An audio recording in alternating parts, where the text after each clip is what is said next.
day, in the heart of Baltimore, a couple named Laurel and Brian Poremski finally felt like their lives were settling into place.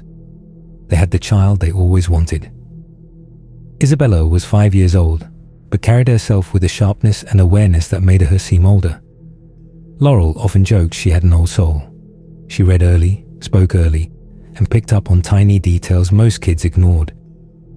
So when the couple found a house that was cheaper than expected, full of potential and big enough for their little family to grow, it felt like a blessing they didn't question. The house wasn't grand or flashy. It was older with scuffed floorboards and paint that needed refreshing. But the moment they walked inside, it felt warm. Sunlight filled every room. The air felt lighter than the cramped apartment they had left behind.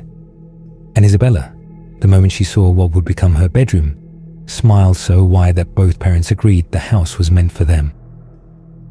The first few weeks were peaceful. Isabella played in her new room for hours, surrounded by her dolls and stuffed animals, sometimes humming or giggling to herself. She took to the house so quickly that Laurel and Brian felt even more confident they made the right choice. Then Isabella introduced someone new, Emily. At first, it made perfect sense. Many children create imaginary friends. Isabella talked to Emily as if she was sitting right next to her, but Laurel assumed it was normal. Children her age had vivid imaginations, but Emily wasn't treated like a pretend character. Isabella spoke in full conversations, paused to listen, nodded, then answered, as if Emily truly whispered back. It felt unusual but harmless. Then everything changed. One afternoon, Laurel was downstairs when she heard a sharp shatter echo from Isabella's room. She didn't think. She rushed up the stairs yelling her daughter's name, assuming Isabella had knocked something over. But when she reached the doorway, she froze. Isabella stood pressed against the far wall with wide, frightened eyes. On the floor lay pieces of a porcelain statue she cherished. Before Laurel could scold her, Isabella shouted through tears, "It wasn't me." She pointed to the corner of the room with a trembling hand. "Emily did it." That was the first moment Laurel felt something was wrong. After that, Emily wasn't just someone Isabella talked to. She became someone who didn't want Laurel there. Isabella repeated this often. "Emily doesn't want you here, Mummy." Shadows slid across the hall where no light was shining. Doors creaked open late at night. Footsteps echoed upstairs even when Isabella was asleep. Then came the sentence that shook Laurel to her core. One afternoon, Isabella approached her with a pale expression and whispered, "Emily's mummy hurt her in the bathtub." It didn't sound like imagination. It sounded like a memory. Laurel didn't know what to do. Part of her wondered if Isabella needed medical help, but another part felt something far darker had rooted itself inside their home. Still, life carried on, and for a short while, Emily wasn't mentioned. Then, one day, after a peaceful family outing, they returned home and stopped at the doorway. Every framed picture they owned, about 20 of them, had been removed from the walls and stacked neatly on the living room floor. Not dropped, not tossed, but deliberately placed. Nothing else had been touched. But the real breaking point came a few nights later. Isabella ran into her parents' room shaking and out of breath. "Daddy, there's a white face in the window." The window she meant was on the second floor. Brian hurried to check and froze when he saw it too, a pale blur staring in before fading away. He checked outside. No ladder, no footprints. No way anyone could have climbed that high. That was the moment they knew they had to take action. They decided to redecorate Isabella's room. They hoped a fresh start might break the connection Emily had to it. While Isabella stayed with her grandmother for the weekend, Laurel and Brian painted the room, moved the furniture, and replaced toys. But the moment her grandmother dropped her off after the weekend, the house erupted. Within minutes, Laurel checked the room and found the new furniture flipped and thrown around like it weighed nothing. Isabella wasn't even near it. Then, during a bath at her grandmother's house, Isabella made a terrifying confession. "Emily told me to go out the window." In a panic, she scolded Isabella. How she could get hurt or something even worse could happen. Isabella's response shocked her even more. She told her grandmother that Emily would catch her. That single sentence made Brian act. He screwed every second floor window shut. He knew it was dangerous in case of a fire, but he didn't know what else to do. The fear of his daughter going out the window was too much. His daughter's safety came first. Emily didn't stop. One afternoon, Laurel was prepping dinner while Isabella colored quietly on the floor behind her. It seemed peaceful. Then Laurel heard the basement door slam shut. She spun around. Isabella's crayons were on the floor, but Isabella was gone. Laurel's heart dropped. The first thing that came to mind was a broken neck or something even worse. She ran to the basement door and yanked it open. Isabella was lying at the bottom of the stairs, not crying, not hurt. She simply looked up and said, "Emily brought me." That was the moment the Poremskis called a medium. The moment the woman stepped through the front door, she began softly singing, "Mary had a little lamb." It was the same song Isabella had been humming for weeks without explanation. The medium's face turned pale.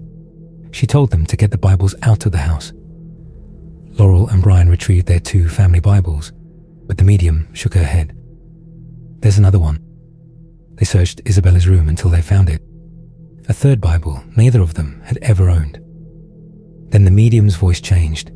It deepened, almost demonic, and she began referring to the presence as he. When Laurel insisted Emily was a girl, the medium said flatly, "He doesn't like you." They were shocked and speechless. One night, a burning red candle flew across the room and exploded against the wall. Wax splattered down like blood. Brian was stunned. He headed toward the bedroom where Laurel was talking with her mother. But before he could say anything, a dresser launched across the room, nearly hitting them. The house wasn't just haunted anymore. It was violent. That night, after Laurel fell asleep, something took hold of Brian. He attacked her suddenly and violently, with no control over his own body. Laurel fought him off and escaped the room. She was convinced she was about to die. But when she reached the hallway, Brian snapped out of it, confused and horrified, asking what had happened. Laurel broke down sobbing in his arms. Whatever had taken over him was gone, but they both knew one thing. She walked to the entrance of the house and shouted inside, "You've won," then collapsed into tears. They had to leave, even if it would financially ruin them. The next morning they packed their things, only what they needed. They left behind a lot, not wanting to risk bringing whatever was in that house with them. They grabbed Isabella and walked out that day. They never returned. To this day, the Poremski family has no explanation for what Emily really was. Some believe she was the spirit of a little girl. Others think something far darker took her name. But one thing is certain. Imaginary friends don't drag children downstairs. They don't fling furniture. They don't shatter porcelain. They don't speak through mediums with voices that sound demonic, unless they were never imaginary to begin with.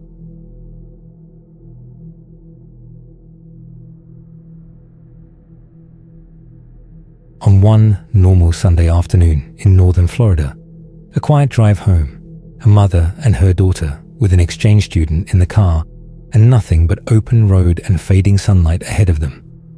But as they rounded a bend, something changed. One of them saw a girl sitting by the road, rocking silently with her knees drawn to her chest. But when they turned back to help, she was gone. Then, a few miles later, she was there again. Same position, same silence.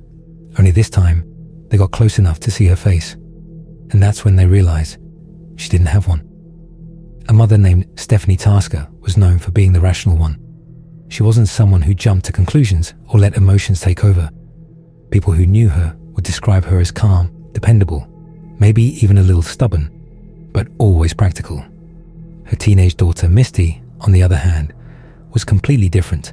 Sensitive, emotional, and perceptive in ways that sometimes made people uncomfortable. Misty always picked up on things no one else noticed, and she wasn't afraid to speak up when something felt off. At the time, they were hosting an exchange student from Pakistan named Moni. The three of them shared a warm, busy household in the small town of Live Oak, Florida. One quiet Sunday afternoon, Stephanie invited Misty and Moni to ride along while she ran errands. What she didn't tell them was that she planned to make an unexpected stop at church. Misty wasn't thrilled. She stayed in the car while Stephanie and Moni went inside for the service. About an hour later, the three of them were back in the car, driving down a long, quiet country road toward home. The sun was setting, casting a golden haze across the road and filtering through the trees. Everything felt peaceful, normal, but only for a moment. Misty went quiet. She sat up straighter, her eyes locked on something ahead. Then she turned to her mother and said in a low, tense voice, "Mom, I just saw a little girl." Stephanie frowned. "What do you mean?" "There was a girl sitting by the road," Misty said, "knees up, rocking." Stephanie raised an eyebrow. "You better not be lying to me," she said, half teasing. But her tone shifted when she saw the look on Misty's face. Misty wasn't joking. Stephanie sighed and turned the car around. The sun was sinking lower now, and Stephanie hated driving at night. Still, if there really was a child alone out here, she couldn't ignore it. They drove back slowly. About half a mile down the road, Misty suddenly pointed. "There she is." Stephanie slowed the car. At first, she couldn't see anything. Then her eyes adjusted. Sitting just off the shoulder was a teenage girl, not a small child. She was curled up tightly, arms around her legs, rocking back and forth. Stephanie passed her by a few dozen yards, then pulled a U-turn to get a closer look. But when they reached the same spot again, the girl was gone. Stephanie stopped the car. All three of them scanned the roadside. "She was right there," Misty said, her voice rising. "There's no way she could have gone anywhere that fast." The road was still. No other cars, no rustling in the brush, nothing but dark trees and the sound of their own breathing. Stephanie tried to shake it off. Maybe they'd imagined it. Maybe it had just been a shadow. But Misty didn't believe that. She felt something was wrong. They kept driving, tension building in the silence. And then a few miles ahead, Misty gasped, "Mom, that's her." Stephanie slammed on the brakes. There, on the right side of the road, was the same girl. Same position, knees up, rocking, as if she hadn't moved at all. But that made no sense. There was no way she could have traveled that far in just a few minutes. Not walking, not without them seeing her. "How did she get here?" Misty whispered, shaking. "This isn't right." Stephanie's instinct was to help. "What if she's hurt?" she said, easing the car forward. "No," Misty pleaded, "please. Just drive. Don't go near her." But Stephanie didn't stop. She pulled closer and rolled the car to a stop just a few feet away. "Roll down the window," she said. Misty shook her head, eyes wide. "No, please, don't do it." Stephanie leaned across her and cranked the window down. Misty curled up on the floor of the car, trembling. "Hey," Stephanie called out. "Are you okay? Do you need help?" No answer. The girl kept rocking. Stephanie leaned a little farther out. "Hey, do you need help?" Nothing. And then the girl turned around. Stephanie blinked, trying to process what she was seeing. The girl's face wasn't a face. It was smooth, hollow, a void where features should have been. Stephanie screamed.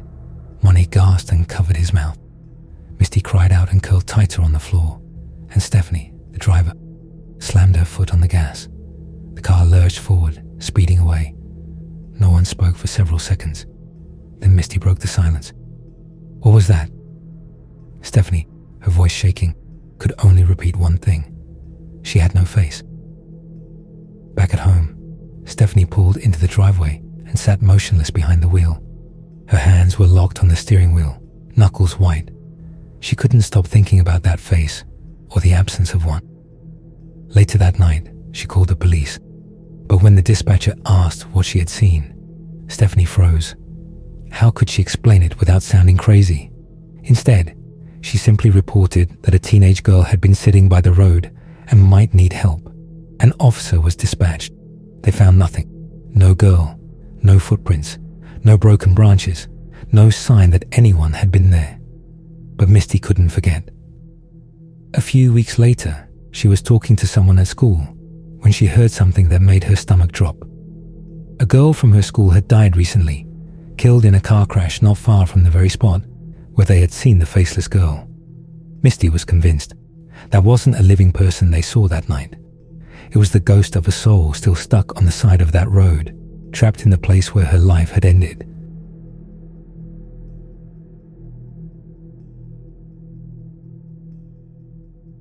On one fateful day, a woman named Susan Lewis believed she had finally found the perfect home in California. It was cozy and welcoming and felt safe, the kind of place where families laughed and grew close. Her teenage daughter Jamie loved it from the start. She said it felt like her sanctuary. Even Susan's boyfriend Matt and his daughter Marie felt at ease there whenever they visited. The house felt warm and alive, but in a good way. Everything changed the moment the peanut butter spilled. It started so small that Susan barely thought about it. But after that day, the house began behaving in ways that made no sense. Little things turned up in strange places. Shampoo bottles stacked in a tall tower in the bathroom. Canned food sitting inside the microwave instead of the pantry. Nothing dangerous, nothing broken, just bizarre. Susan convinced herself it was the girls messing around. Teenagers could be playful. She didn't want to assume anything darker. But the house was not done. One afternoon, Jamie and Marie sat in Jamie's room working on homework. Jamie set her coffee on the nightstand, turned to grab their dog, and when she turned back, the coffee had exploded across her bed. The cup was still upright. Marie stared and swore she hadn't touched it. Jamie's frustration turned to anger. She stripped the bed and started cleaning. She brought in a bottle of bleach and set it on the dresser. She reached for a blanket, turned her head for only a second, and the bleach tipped itself over. The bottle poured across the floor as if pushed by an invisible hand. Jamie froze. She grabbed her phone and called Susan immediately. Susan came upstairs with Marie and stood in Jamie's room, trying to make sense of what happened. As they talked, the air shifted. Toys flew off Jamie's shelves one after another, launching across the room as if something didn't want them there. The three of them ran out terrified. That night, Jamie finally said the word out loud. They had a poltergeist. The months that followed were cold and relentless. Doors slammed through the night. Food appeared smeared on the walls. Drawers opened by themselves. Lights stopped working after sunset. Items bent, twisted, or tore apart without explanation. One evening, Susan stepped back and really looked at the chaos. In the middle of the mess, she noticed something she hadn't seen before. Objects had been arranged into arrows, one after another, all pointing to the vents. She wondered if the spirit was trying to communicate. Matt decided to follow the arrows. He climbed into the attic, moving slowly across the beams. The higher he crawled, the less he could see where to place his feet. Before he slipped or fell, Susan called him down. She didn't want anyone getting hurt. Still, she believed something was in the house, and part of her believed it didn't have to be hostile. She wanted to try something peaceful. She cleared a spot on the mantel and placed a small ceramic cat figurine there. She whispered that it was a gift, something to show the spirit they could share the space without fear. Matt hated the idea. He thought appeasing it was ridiculous. In annoyance, he grabbed the cat and threw it into the backyard. But when he walked back inside, the figurine was sitting perfectly on the mantel again. He stared at it in disbelief. Then he reached for it, slammed it on the ground, and shattered it. They knew something bad was coming. That night, the word cat appeared scratched and written all over the house, on the walls, across the floors, even on the windows. Susan later called it a rampage. While they cleaned, Jamie and Susan noticed something new. Footprints. Strange, uneven footprints that didn't belong to anyone in the home. Then the poltergeist went after the smallest lives in the house. Both of Susan's cats had recently given birth to litters of kittens. One by one, the kittens grew sick. There was no explanation. Within days, every single one had died. The attacks continued. One day, Marie was home alone when the furniture began to move. Chairs scraped across the floor. Tables shook. She called Susan in tears.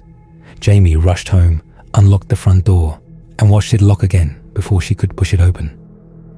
Marie grabbed her camera and began taking photos of the space in front of her. Later, when they looked at the pictures, they saw a streak of bright energy swooping across the frame. It looked like something invisible running through the room. If it could move furniture, what else could it do? Matt was terrified for Marie. He started calling churches until he finally reached a pastor willing to visit. The pastor walked through the house, prayed with them, and said something they would never forget. This is spiritual warfare, but he admitted he could not fix it. They were on their own. The worst night came soon after. Jamie sat alone in her bedroom when a heavy pounding started on her door. Hard, violent blows shook the frame. It sounded like something was trying to break it down. The pounding went on for 3 hours. When it finally stopped, Jamie crept forward and pulled the door open. There was a hole the size of a basketball punched straight through it. The doorknob had been bent backward. Across the hall, the bathroom light flickered. The door had no knob and no lock. Jamie grabbed a piece of kite string, fed it through the hole in the door, and wrapped it around her hand. She held the door closed with all her strength. Then the string pulled tight. Something on the other side was dragging the door open. Jamie dug her feet into the carpet and pulled back. The spirit pulled harder. The string tightened until it snapped. The door creaked open. No one was there. Jamie tried to flee through her bedroom door, but it slammed shut again. The smell of smoke filled the hallway. Jamie forced the door open and stepped into the hall. A metal pan sat on the floor. It was on fire. Around her, strips of paper towels and toilet paper draped across furniture and outlets. Everything was set up to burn. It wasn't hiding its intent anymore. The poltergeist was trying to burn the house down with Jamie inside. She stomped out the fire and gathered everything the spirit had used, grabbing it all before it could try again. Not long after that night, Susan and Jamie moved out. They had no choice. Matt and Susan separated. The house had taken too much out of them, but Jamie and Marie stayed close. Trauma had bonded them in a way nothing could break. None of them ever experienced anything paranormal again. But the house never sold, and 4 neighboring homes, put on the market shortly after Susan left, remain unsold as well. No one truly knows what lived inside that house. They only know that whatever it was violent, relentless, and determined to be heard. The family escaped it, but the house still sits there, waiting.